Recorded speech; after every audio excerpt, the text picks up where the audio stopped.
start out by just responding with my thoughts about this whole stop and frisk thing beginning in Kingston.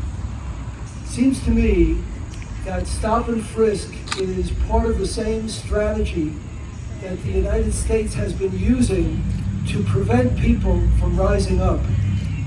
It's a technique of intimidation, fear, and terrorism. In the last round, terrorism means political violence committed to frighten people out of doing things that they need to do. That's what it is, and that's what's been going on. It's been going on a longer time than people realize, but I think people are becoming more aware today than they've been in a long time. As Ann said, I was one of the people shot in the Greensboro Massacre. That was almost exactly 41 years ago. I was shot in the head. 5 people were killed. All of us were revolutionaries and leaders of one kind or another. And we were making real progress in Greensboro and bringing people together in a meaningful way. I have to say I was honored to be in that group, but I'll also have to say that it was an honor I could have done without. But I did realize, in thinking about what I was going to talk about today, that I was trying to understand a little better, why is it that Trump always lies? And I think it's pretty clear that the truth is revolutionary, and Trump is a dyed-in-the-wool counter-revolutionary. That's his purpose in life. And in a situation like we're seeing today, where everyone can agree the society certainly looks like it's falling apart, the possibilities for making profound changes, or at least beginning to make profound changes, because they don't all happen at once, are enormous. The possibilities are great, and we have to be alive to them. So I thank you all for coming out today. Very important, as several people have said, that we keep coming and keep at them, because there's a lot more of us than there is of them. We were shot in broad daylight in front of 4 TV cameras by a gang, a caravan of 9 cars of right-wing terrorists, Klansmen and Nazis. And the Klan and Nazi group had been organized by police and FBI agents, Edward Dawson, Bernard Butkovich. The evidence is overwhelming. They were brought together by several federal agents operating in the Klan and in the Nazis. And the significance of the Greensboro Massacre is not only that I got shot, I mean, it's very significant to me for sure, but really in the larger scheme of things, there's a lot of people around the world getting killed by US foreign policy using right-wing death squads. Wherever you look, there are people being murdered because they're standing up to the imperial giant. So, and thank you, I think that's very important, because that helps us to understand what's going on here. That's really what I want to talk about. Now, what happened in Greensboro was the first time after World War II that Klansmen and Nazis got together. That's significant. After World War II, the Klan would not touch the Nazis. The Nazis had fought against the United States government, and the Klan was 100% American. So it took a long time before they could be gotten together, and it was indeed agents of that government that did it. And they formed a United Racist Front, almost the same name that they used in Charlottesville. And the United Racist Front did one thing: they shot us. That was the only thing they ever did. And then they continued, but their successors went on to organize what we now know as the militia movement. One of the first trainings of paramilitary groups was the White Patriot Party, which was a Klan group that united with the Nazis and participated in the Greensboro Massacre. And they went on to do paramilitary training, one of the first in the country.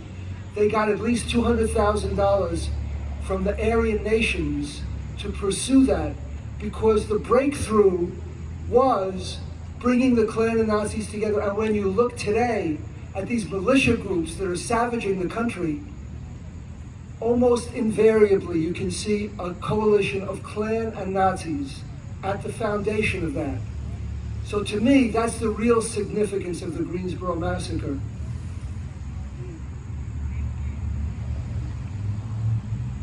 And we see that we have death squads, violent paramilitaries operating all over the United States today.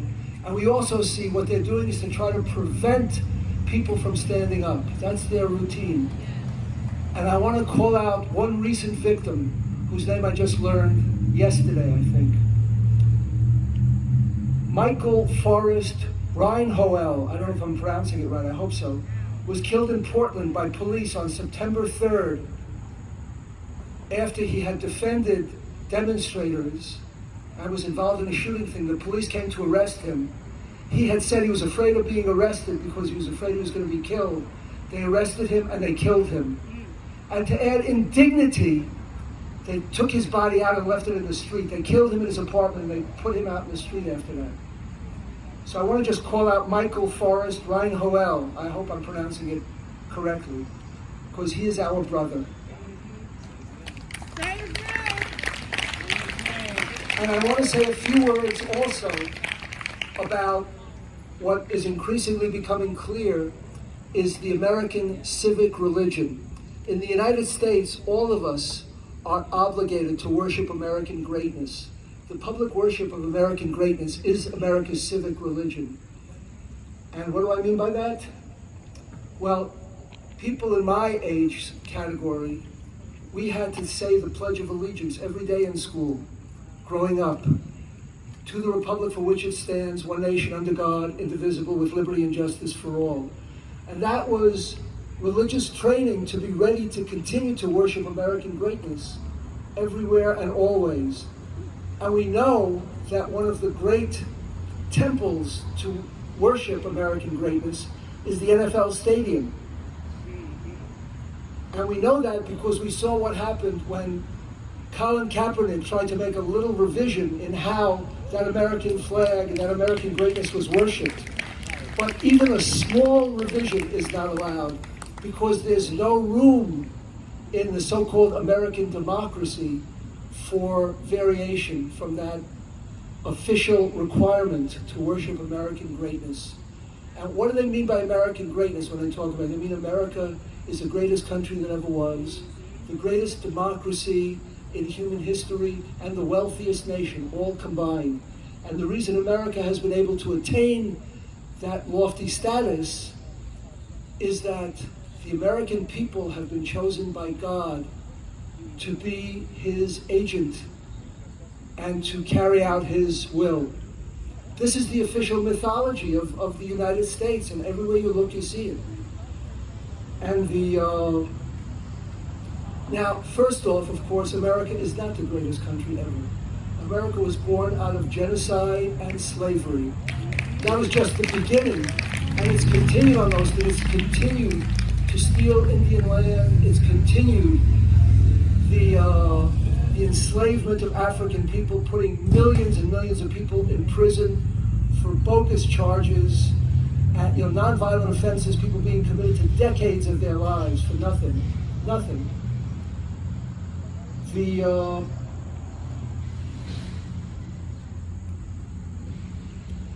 The treatment that the United States government has meted out to the Indians over the course of the whole history of the United States is precisely the basis of U.S. foreign policy everywhere.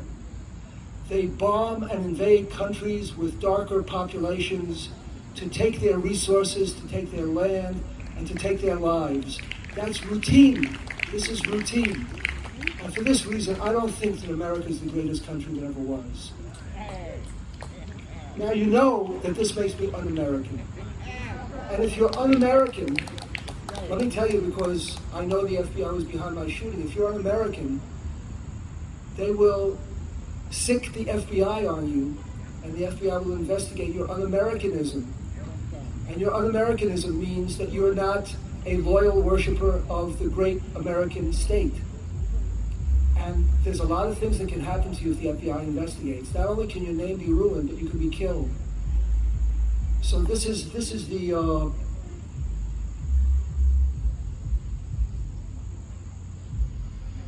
This is what we're seeing today. The police are going around killing people with impunity, and they're part of a campaign to prevent people from standing up. So again, my congratulations to everyone who's here, because it's very important to defy the terror that they're trying to instill in us.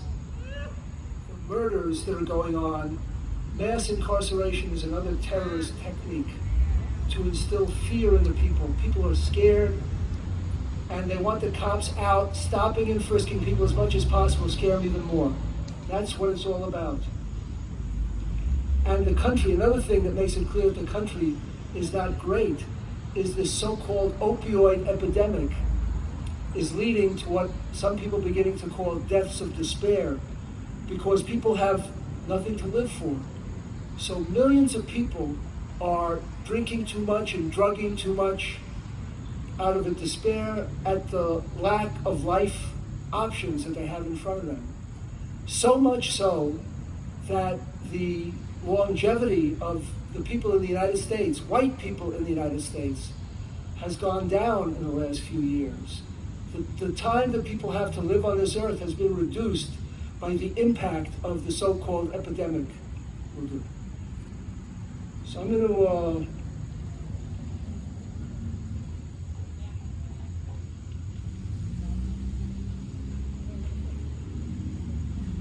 wrap it up. I want to thank you for giving me too much time.